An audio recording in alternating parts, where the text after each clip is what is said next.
This is Audible. The Gate of Bones, A Dawn of Fire, written by Andy Clark, read by John Banks.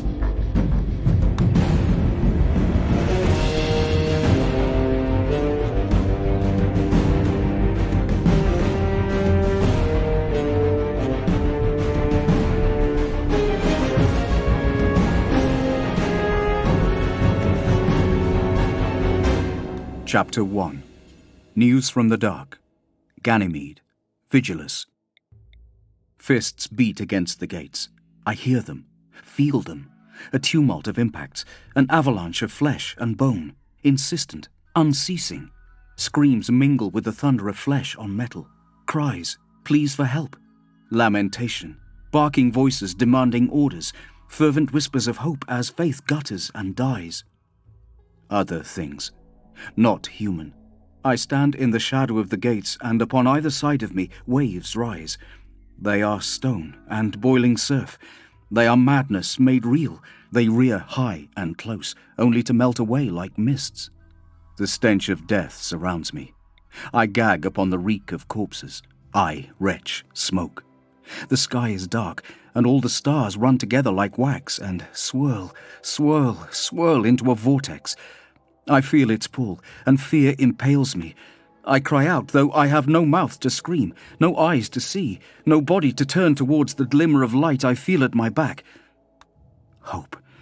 That light is hope, but it is not for me to look upon. Not now. I must listen to the screams. I must watch the curdled stars. I must see what I am to be shown. The gates must burst before the fury that presses from beyond. Chains stretch, hinges groan. And what then if I am caught before those sundered gates in the light of poisoned stars? Terror twists in my chest. I must see. I draw closer. Closer.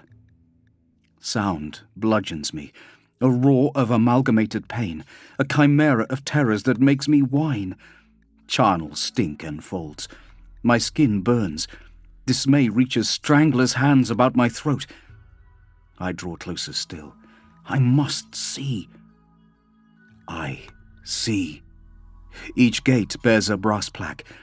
They are small. Something like verdigris obscures their words, and I know that this is malign and deliberate. Closer. The taint churns, becomes thick and dense to obscure all. Yet there is a torch, suddenly a torch in a sconce set at the very mouth of the gate. I take it up. In its flickering flames I have the knowledge and the weapon that I need. The smoke rises, chokes me. I scour the plaques with fire, and the corruption falls away. It hates me for this. It will punish me. I cannot care. The plaques are clear, and I can see the words engraved. They mean nothing. I commit them to memory nonetheless. I am the eye that sees, the listening ear, the quill and the parchment page. Others will interpret. Others will understand. I see, and I record. Sanguor Terra. Vigilus. Translocutor First Class Tane hurried along the corridor. He crossed pools of stark illumination thrown by electro-sconces, quickening his step through the patches of shadow, wincing at the ring of his footsteps on the deck. Lots of whispers about Ganymede, he thought, each time he crossed the terminator between light and dark. It wasn't long ago this moon was interdicto extremis. He couldn't forget that. They said that the moon was safe, cleansed of whatever had haunted its depths. They had been quick to excavate new corridors and chambers beneath the surface, filling them with cogitators and holocasters, the generatoria and data stacks and vox arrays of the Officio Logisticarum. They had garrisoned Ganymede with regiments of Astra Militarum. There was a veritable army of priests thronging the central corridors, whose numbers rivaled the archivists, lexicographers, numeromancers, adepts materialum, prelates, and countless other personnel. They trumpeted Ganymede to be the first of the hub fortresses that would spring up behind the fleets of the Indomitus Crusade and provide an unbroken chain of support, more ambitious than anything the Imperium had achieved before. Such was Primarch Gilliman's vision, and they would see it realized. "Well, they don't have to walk these endless corridors, do they?" Tane muttered, clutching his Aquila pendant with one hand and gripping a data slate with the other. He spoke to himself because it was better than the quiet, but only just, and the shadows seemed to lean in to listen. Tane had survived long enough to know that when the Imperium decreed somewhere safe, it only meant acceptably perilous. He'd been on Voliot during the withdrawal, making it to one of the designated safe zones for evacuation. In his opinion, safe was not the right word to describe anything that involved that many orcs. After his recruitment into the Officio Logisticarum and subsequent assignment to Ganymede, Tane paid more attention to the rumours of malefic phenomena than he had to the moon's threat descriptor of nil. A patrol of Valhallans appeared from nowhere, making him jump. The men and women offered Tane crisp salutes before sweeping past and off down a stairway. He hastened on, following las-etched signs for the Astropathy Transinterpretation Sanctum. Ganymede was a maze, and even after weeks on station, Tane still got lost. "Why so jumpy?" he asked himself, scathingly. A rhetorical admonition. Truth was, Tane knew what had him on edge. "I shouldn't have read it," he thought. "Emperor knows I heard half of it from her gibbering anyway, but still." Knowledge is a burden, ignorance a blessing. The words had been embossed upon a steel plate 100 feet high in his scriptorum on Voliot. The motto had always angered Tane, for he was a curious man. The trait had landed him in trouble several times, almost fatally on one occasion. It eventually led to his induction into the Logister Corps, so the recruiting adept had told him. Today, Tane saw the truth in those words. He wished for once to be ignorant. "Shouldn't have read it," he told himself again, as he passed through a grumbling servo hatch. It wasn't as though he understood most of the astropathic communique anyway. He had never heard of Vigilus nor Sanguiterra. But images kept coming back to him, as vivid as though he had suffered the visions himself. She was a powerful witch, that one. Insidious, the way she spread her dreams about like that. Best not to think of it. In that place, no one knew exactly who might be dipping into a man's thoughts. Ganymede was lousy with psychers. Tane shook off his nerves and hurried onward. The astropath's duty had been to receive her vision, and it had left her slumped in the grip of a coma. Another adept had recorded it, and another translated it. They weren't looking too good either. Tane's task, by comparison, was simply to hang about and convey the record of her words to the Transinterpretation Sanctum, where it could be properly considered by wiser minds, then disseminated. Or not. "Hardly life or death, my part of it," Tane chastened himself. He reached a wider corridor, more brightly lit, but the oppressive feelings didn't leave him. If anything, they felt more intense. Surrounded by people heading to and fro, he retreated into his own private world of fear, and paranoia burgeoned. He held the slate tighter to his chest. The archway to the Transinterpretation Sanctum appeared not a moment too soon, and he hurried through it and over to the immense admissions desk. A stern-looking adept in the green robes of the Adeptus Astra Telepathica gave him a distasteful look from on high. Gimbal-mounted rotary lasguns tracked him as he approached. "I need to see someone," he said. "Someone important." "And who would that be, Adept Tane?" said the woman. "Someone more important than you," he hissed. He looked about himself as if he might be overheard. He would be, too. He was in one of the most secure places in the Imperium. There were always ears listening. But secure didn't mean the same as safe. Nowhere was safe. "I have a message. It's an important one," he said. "Someone needs to see it, now." "Put it in the slot where you put all the rest," she said, pointing at a lipped marble opening in the front of the desk. "Get your chit, have it stamped, and go back to your duties." He gave her a defiant look. "No," she said. "Maybe I should summon security, and they can explain the proper procedure to you." She smiled unpleasantly. "They'll use methods that you won't quickly forget." Her hand moved towards an unseen button. She didn't like him. He didn't need to be a psyker to know that. Tane took a deep breath. He wasn't supposed to know what was in the message. He hoped his masters could smooth that over later. "It's Imperium Nihilis," he said. He meant to sound firm, but he blurted it like a child with a secret he could no longer hold. It's a message from Imperium Nihilis, from a planet on the other side of the rift. A planet called Vigilus. Don't you see? They're alive. The Imperium is still there. This message has to be heard now by someone of proper rank. He shivered. The Primarch will need to be informed. You are in no position to determine what the Lord Imperial Regent hears, Adept Tane. The Adept stared down her long nose at him for a long time. Then her hand, still poised to press, moved to another unseen button and descended. There was a click, and the characteristic hiss of an opening Vox channel followed. I need to speak to Logister Gunther, she said, not taking her eyes off Tane. Tane didn't hear the reply. Yes, I am serious. She narrowed her eyes. Priority Alpha Red. Chapter 2. A World Murdered. Bone Rock. The Master. Gathalamor shook to the blows of its murder. They were shelling the surface again. Tharador Yang shut out the muffled explosions. They were unimportant. The conquest of the world's physical form was nothing to the subjugation of its spirit, and that was her business. The smaller noises of picks and spades mattered more, deep underground where her followers dug. Lesser in impact these blows might seem, but it was the working of shovel in bone that would change Gathalamor, and not the hurling of bombs. Yang breathed deep. Cool air slipped into her lungs, bearing with it a sweet taint of decay. She held it within her for as long as she could, for surely here, in the desecration of the corpse god's catacombs, the power of the Great Four stirred. She tasted it, the coming change. Sacred, to be treasured. She released her breath. The temperature in the catacombs could be predicted with total accuracy, so many degrees warmer for so many feet further down. She hated the certainty of that gradient, but it would change, and she was the catalyst of transformation. The cultists sweating at the dig face were the extension of her will. Inconstant lumen light lit the dig, one of 6 primary excavation zones her people currently worked in that sector. From the others, the noise of machine tools echoed, but here was only the sound of metal on bone rock and the sputtering of salvaged power packs accompanying every dip in the light.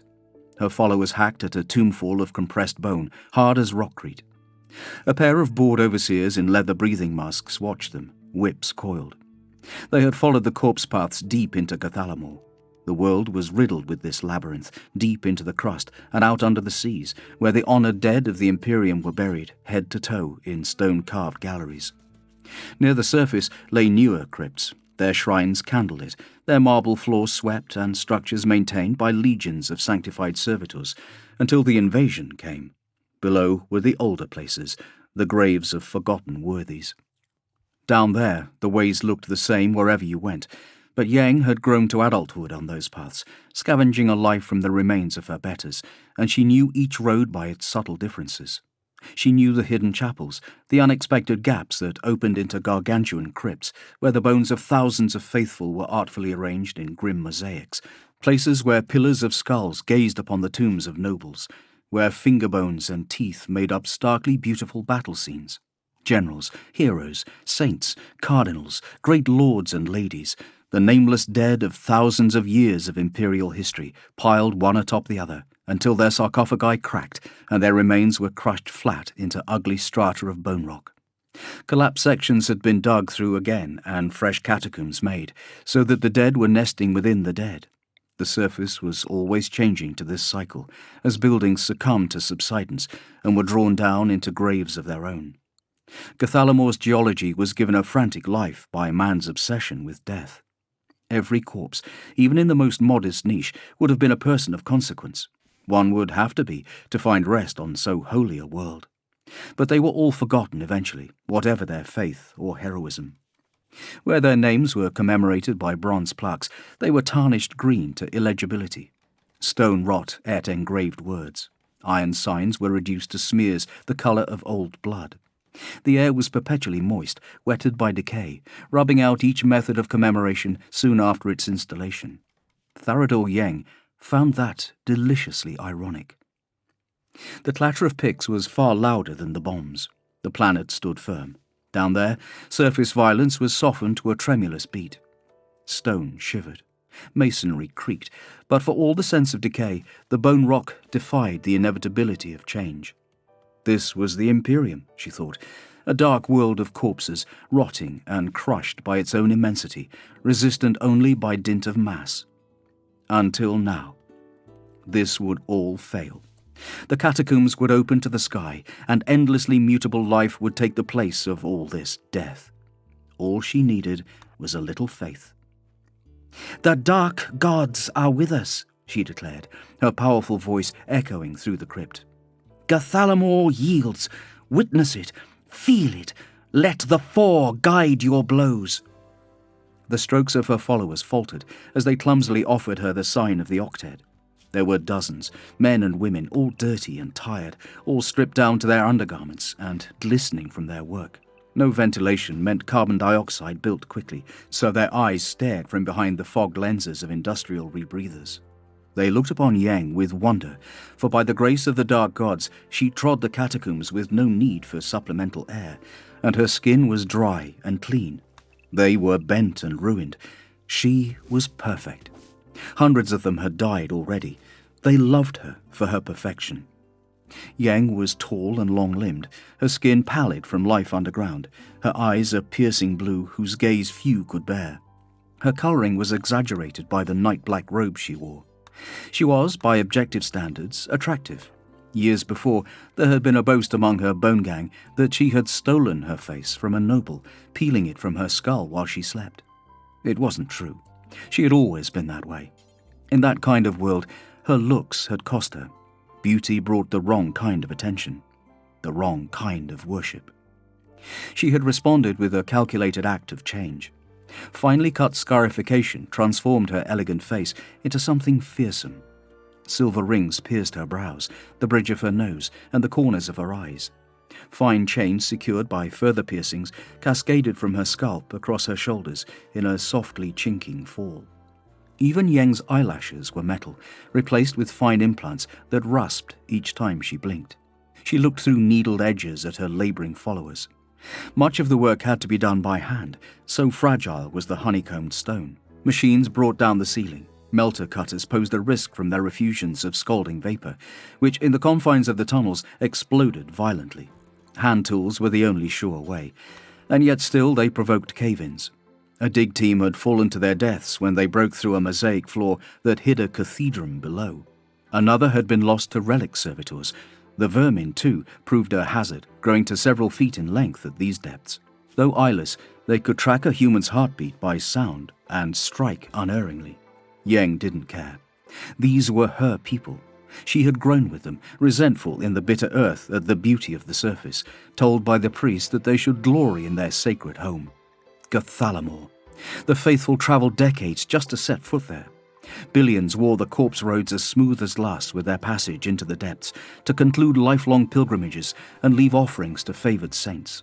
Few found the succour they craved before they were herded, shorn of purpose, back to the planet's surface. Gathalamor was a lie. It was a prison. Yang had shown them the truth. They loved her for that, too.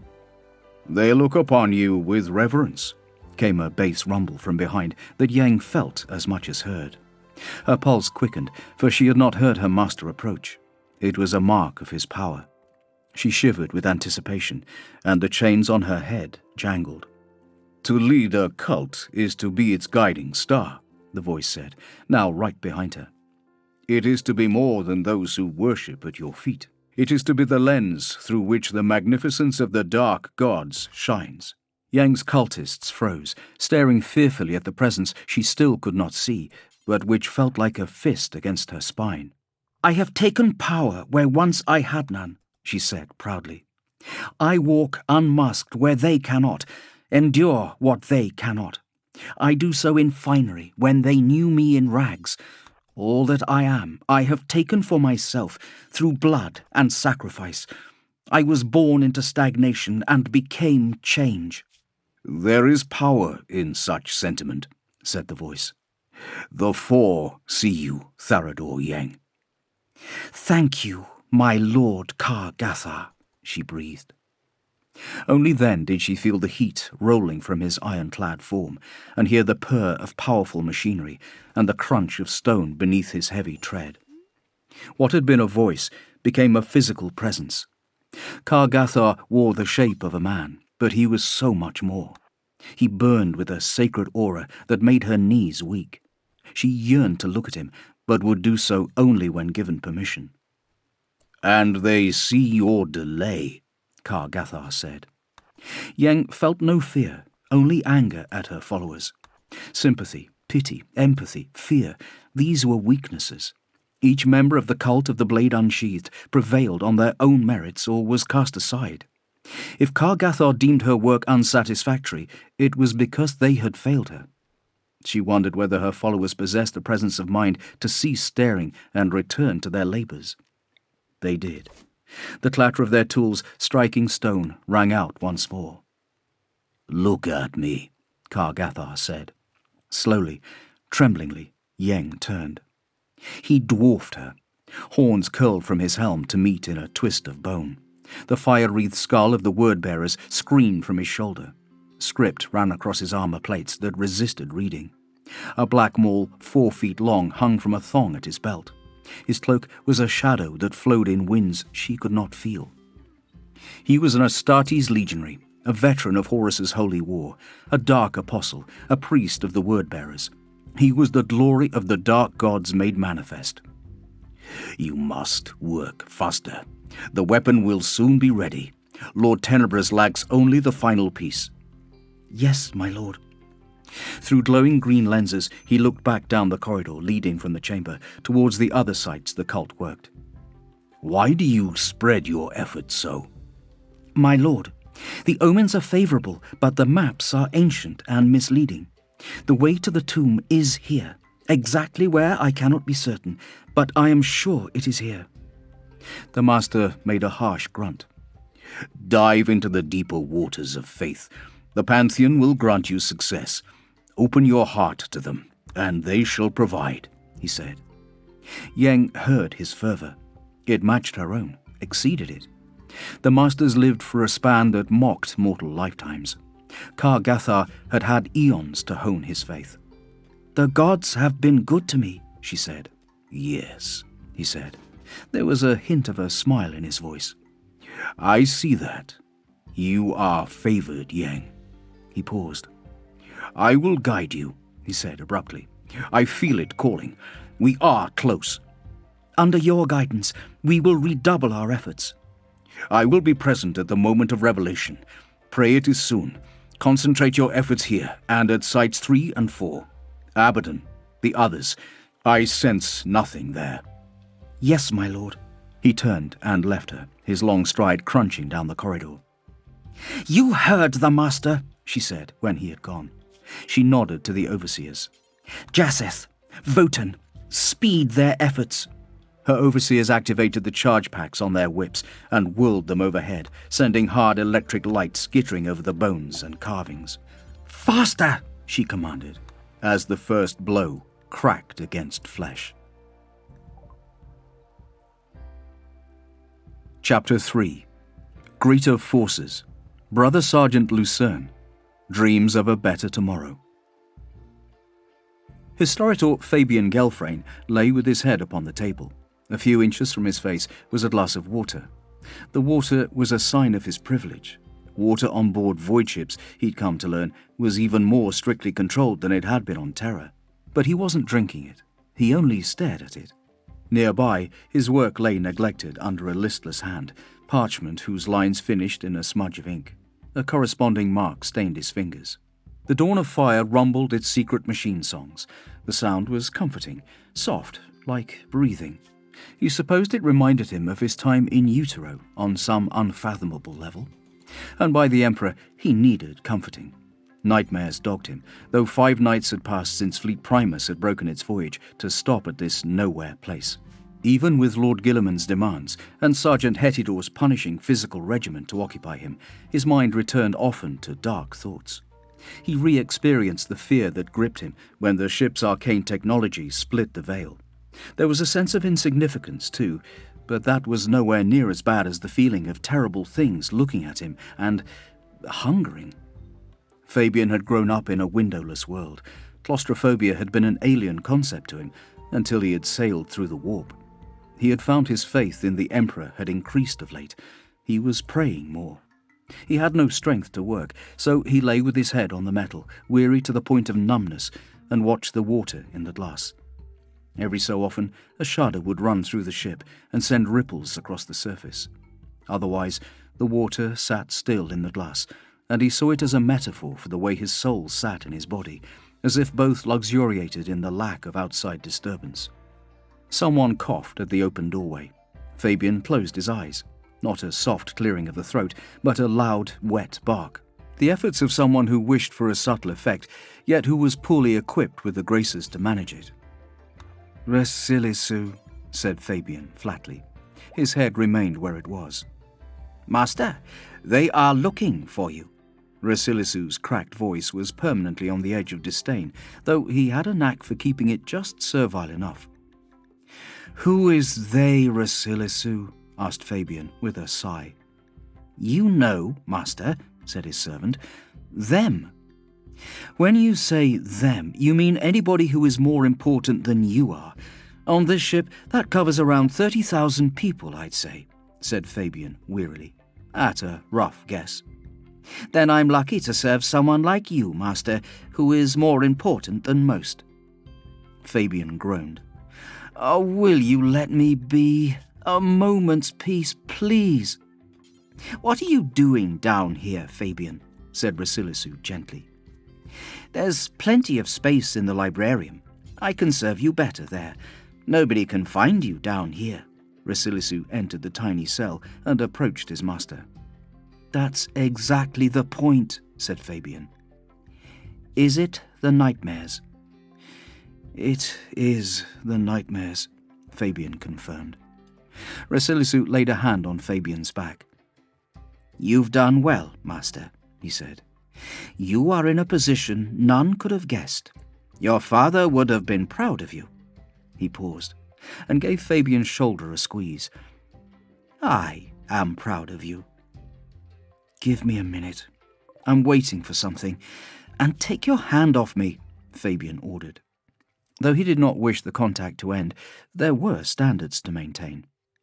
"Of course, master," said Rasilisu, and pulled back his hand. "I'm not certain that even a minute is—" A squeal ran down the length of the ship. It was at times like that Fabian understood how immense the vessel was. It was possible to shut yourself away somewhere small and reduce the dawn of fire for only so long. When the hull groaned, the illusion vanished. "It's coming. Wait." Fabian sat up and looked upwards. The vessel's engines growled. They and the reactor formed the largest theme in the ship's song. Despite the grav plating, Fabian felt his humours shift. "We're passing the moon of this world," he said. He looked down at the water. "It's big, almost as big as its mother world. When aligned, they're gravity lenses with sufficient force to act upon small amounts of fluid." "Master, just watch," Fabian said, intent on the glass. The ship's voice grew deeper. The power systems thumped like a pulse. A constant juddering set into the room, sending its quivers across the water again. But that was not what held Fabian's attention. The water was tilting as a body, gently at first, then more extremely, until it was at a steep angle. "Though we cannot see them, great forces are at work all around us. They affect us too. Can you feel the pull in your gut?" "I can, master. It's like history itself, unseen, yet of inestimable influence, and inescapable." The water slid around the glass, tracking the position of the celestial bodies. The ship's groaning quietened, and the engine noise dwindled. The water slid back down the glass, and levelled off again. "And now we are past," said Fabian. He drank the water. "We should go now," said Rasilisu. "The big yellow one is waiting for you." "You mean Sergeant Lucerne," said Fabian. He got up and gathered his materials from the table. "That's the fellow, the yellow one. He wouldn't come down into the scriptorium. He said he wouldn't fit, and besides, he wished you to be roused gently. I think he guesses why you come here. He's doing the decent thing." "Decent thing?" Fabian scowled at him. "You're not affected by the Space Marines, are you? They don't frighten you." Rasilisu scratched his head. "Why should I be frightened of an angel? He's a reasonable sort. I like him." "There's no dread in you," Fabian said, wonderingly. "You don't suffer the nightmares either. You're lucky." Rasilisu's smirk dropped a moment. "Oh, I don't mind the angels, but I have nightmares all right, Master. I have those aplenty." They shared a long look. There was no need for words. They knew each other as only family can. Rasilisu had served Fabian's father. His ancestors had served Fabian's ancestors. If either of them ever had children, the tradition would continue, something Fabian deemed at that moment to be highly unlikely. All they had was each other, and 1,000 years of shared history welding them together.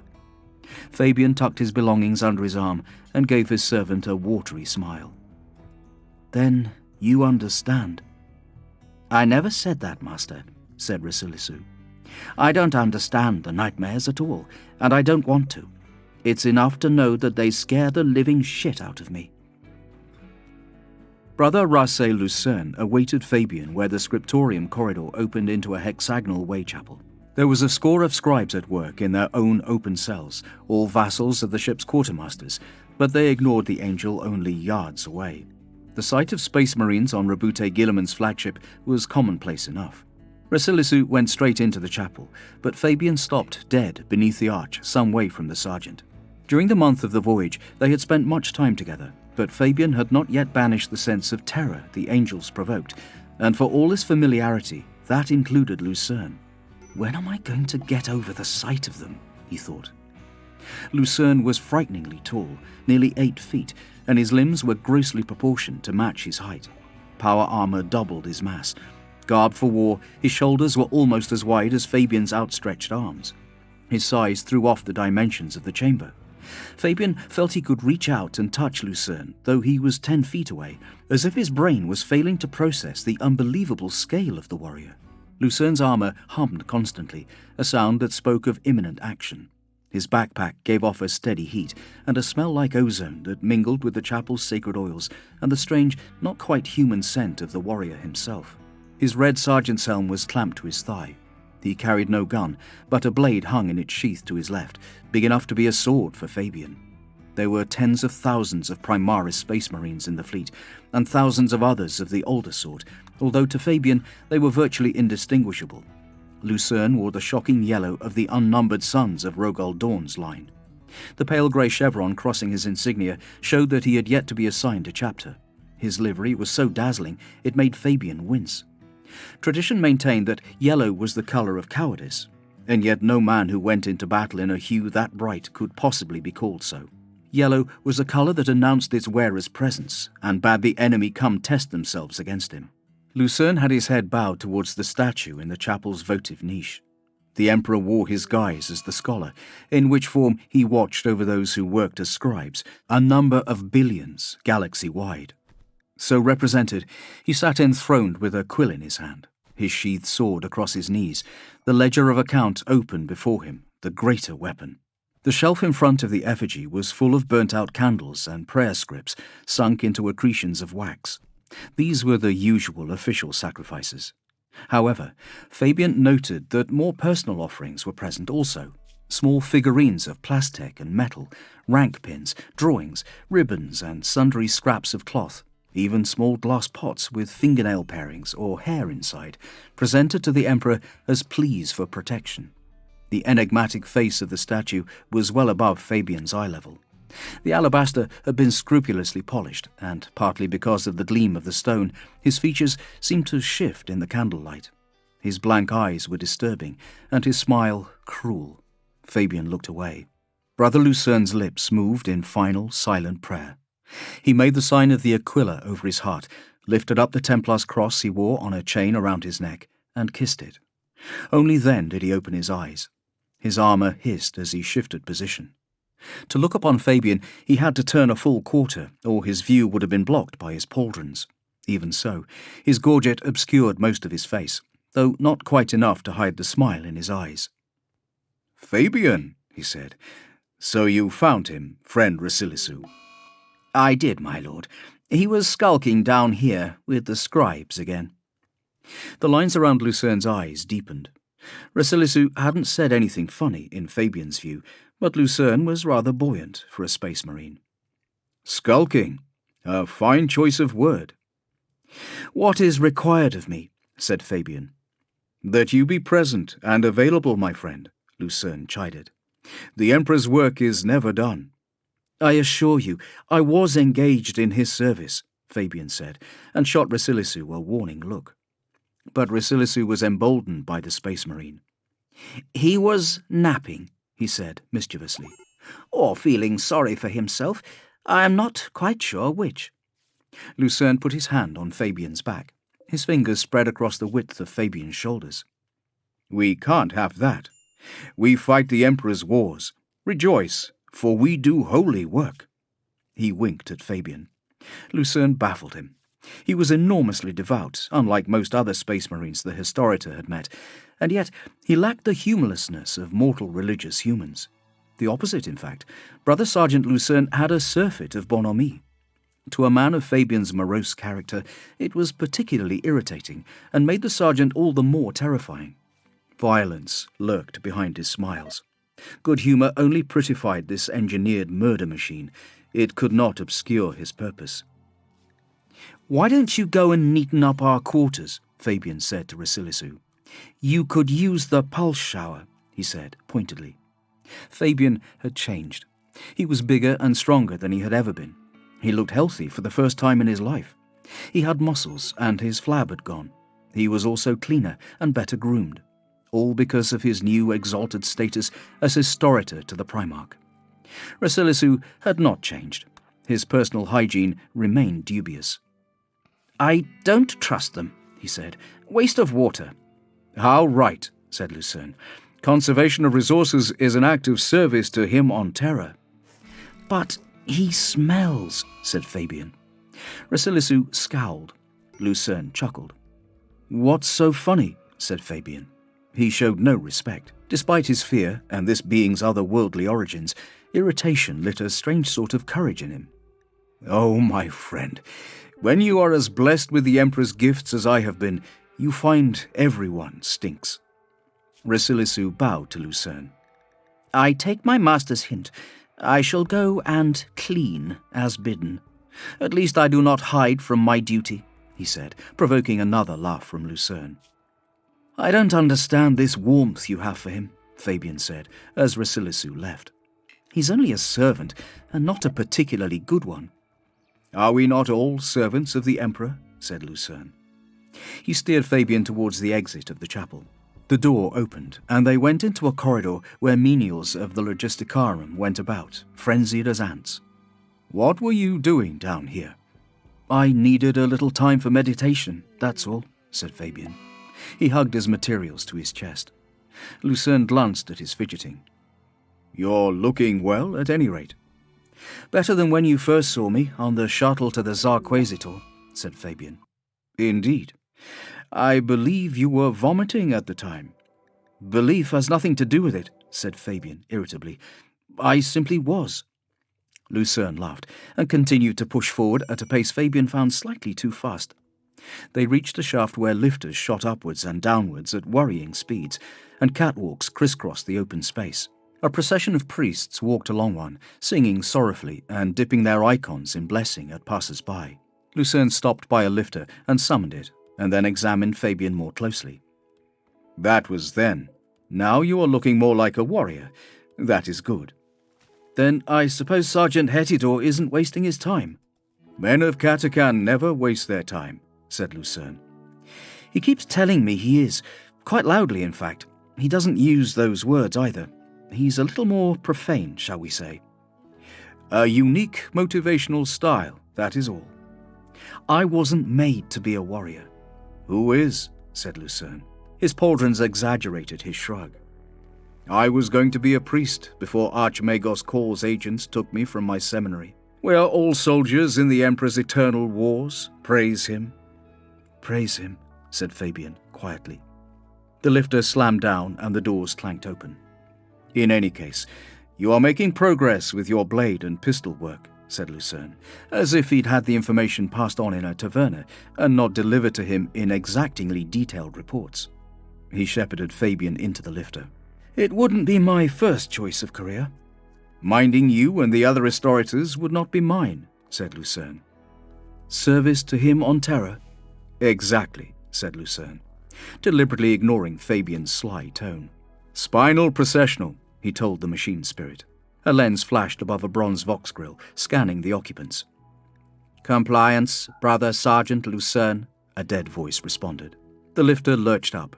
The whine of its progress rose to a shriek. "There is to be a gathering of the Council at 4th Watch tomorrow," Lucerne said. "Lord Gilliman intends to press ahead with the attack on the Cardinal World, but first counsel must be sought and given. He has a guest attending." "Who?"